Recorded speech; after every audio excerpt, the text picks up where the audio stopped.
लुटेरी बीवी। नीता का परिवार उसकी शादी कराना चाहता है, पर नीता को अपने बॉयफ्रेंड से ही शादी करनी होती है, जिसके लिए परिवार तैयार नहीं होता। इन्हीं सब उलझनों के बीच नीता के पापा उसकी मर्जी के खिलाफ राघव और नीता की शादी करा देते हैं।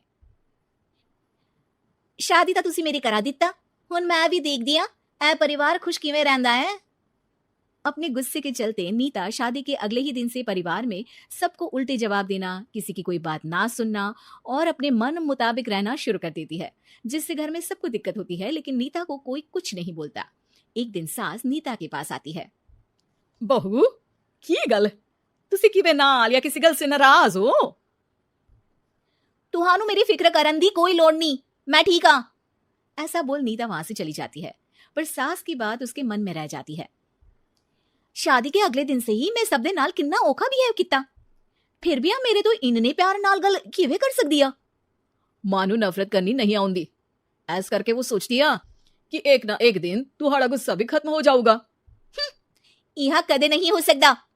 इससे पहले राघव कुछ बोलता, नीता का मोबाइल बजने लगता है, जिस पर राघव वहां से चला जाता है और नीता फोन पर बात करने लगती है। जिसके बाद अगले दिन से नीता की जैसे ही आत्मा बदल गई हो, वो बिना किसी के बोले घर के सारे काम कर देती है। उसकी ऐसी काया पलट देख राघव और उसकी माँ हैरान रह जाते हैं। बहू तबियत शबियत ठीक सी? तबियत छड्डो मां, मैनू लगदा इसदा दिमाग हिल गया। तुसी दोनों की गल करी जांदे हो, मैं ठीक आ ते मेरा दिमाग भी। बस आज रियलाइज हो गया कि मैं अपने गुस्से विच कितना प्यारा परिवार ठुकरा रही सी। नीता की बात सुनकर सब बहुत खुश होते हैं और अब नीता सास की सेवा से लेकर पति की हर बात मानने लगती है, जिसकी वजह से कुछ ही समय में घर की सारी भाग दौड़ उसके हाथों में आ जाती है। उसी के साथ सास और राघव भी हर काम के लिए नीता पर ही डिपेंड हो जाते हैं। नीता मेरा लैपटॉप किथे आ? बहू मेरी दवाइयां। अब नीता अच्छी पत्नी और सर्वगुण संपन्न बहू बन गई होती है और इसी तरह विश्वास जीतते हुए एक दिन तिजोरी की चाबियां भी उसके हाथ में आ जाती है। ऐ हुई ना गल, हुन आएगा जिंदगी विच स्वाद। तिजोरी की चाबियां हाथ में आती ही नीता एक रात सास और पति के सोते ही सारे गहने और कैश लेकर घर छोड़ अपने बॉयफ्रेंड के पास चली जाती है। रवि मैं आ गई, अब सानू कोई अलग नहीं कर सकता। ते वेख मैं सारी ज्वेलरी ते कैश भी साथ ले आई।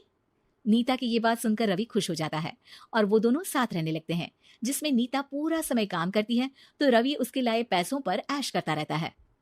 मैं तेरे तो प्यार कर दिया ता करके ससुराल छड़ाई, और एक तू आ जो पैसों दे आगे कुछ भी नहीं देखदा।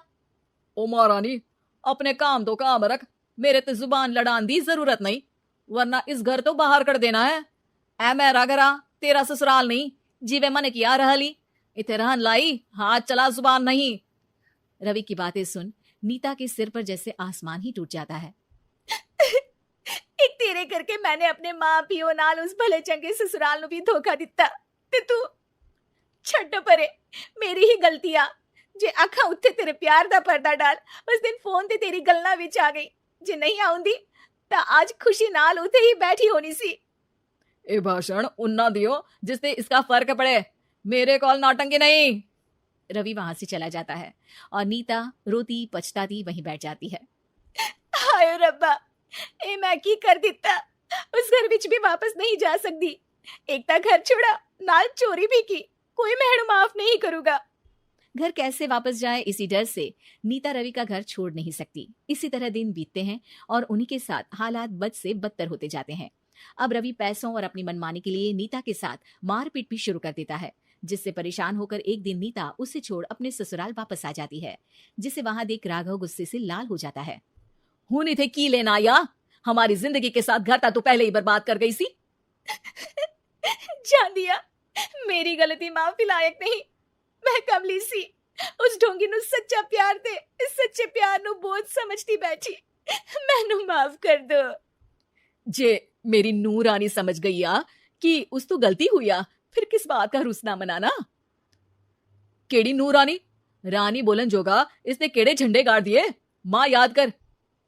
तेरे घर विच चोरी कर बहू ते पत्नी सब रिश्ते तोड़ भाग गई सी, और फिर की मानता रहिया गलती हो गई सी।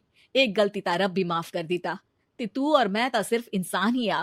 माफ कर दे, मैं बोल रही आ ये दोबारा कदी कोई गलती नहीं करेगी। इसदा नहीं ता मेरा ही भरोसा कर ले। ठीक आ, जिवे तुहानू ठीक लगे, पर इसे बोल दे मेरे कोलो कोई उम्मीद ना रखे। तुसी जीवे कहोगे। अब सास हर रोज राघव को मनाने की कोई ना कोई नई तिकड़म बताकर नीता को उसके पास भेजती रहती है, जिससे कुछ समय बाद नीता का पछतावा और कोशिशें देखकर राघव भी उसे माफ कर देता है।